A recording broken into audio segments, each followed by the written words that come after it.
Okay, on Wicked Edge Users for Josh, and good to see you, John. This is a perfect example from what I just said in the previous video, that this knife that you're working, you're presenting micro photographs of your edge. Now, if that isn't working scrutinizingly, I don't know what is. And you are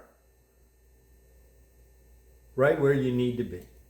This is me. This is Doug. This is us. This is what we chased for years, that brought me to where I am today, making this group, sharing this, trying to bring y'all up to a level of understanding so that we can converse and bring in new stuff to advance this.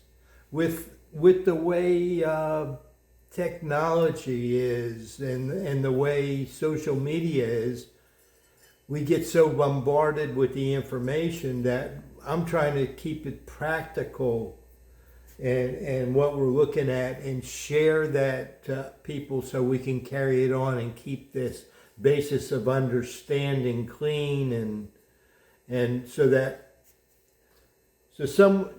too much information washes out the old historical information that means something.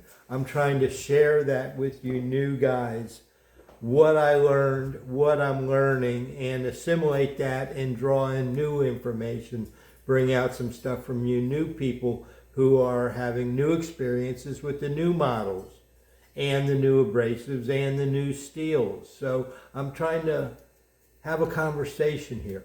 So I enjoy this from Josh, and post these things not to make an example of anybody and not to scrutinize, yes, to scrutinize you, but not to say you're wrong, but to point it out, to have this conversation, because it's very enjoyable to me. And some of us that sharpen at this level find it stimulating too.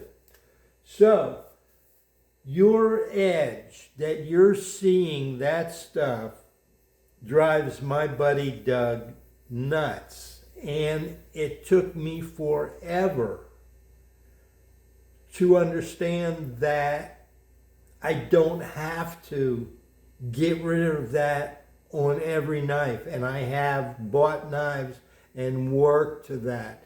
It is easier with the softer steels to have them pure and not have any of that carryover damages or whatever from another sharpening episode. The harder knives, harder steels, are more brittle by nature. One's a soft steel, one's a hard steel, and they lose steel. So they get those, whereas the softer steels roll, and we can straighten it out with our honing and our sharpening. So the holes that you get, I've come to cherish them. Because what I look at them for is I look at them as an opportunity to learn how to deal with them. It used to be frustrating to me, and I ate up a lot of knives of soft steel because I removed them.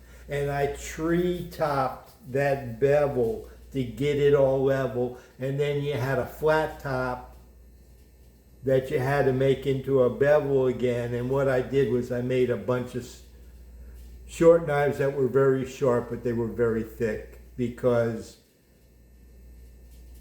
little sharpening, little sharpening, little sharpening. It's hard in a knife to, it's harder with a knife to thin it than you think, especially with the guided sharpener, because at the bevel angles we're sharpening at, that's about as close as we can get to it in most times.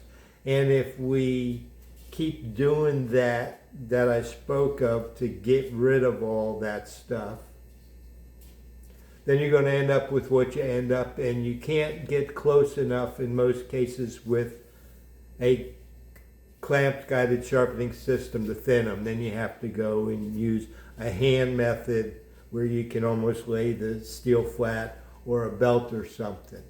I'm going to stop here.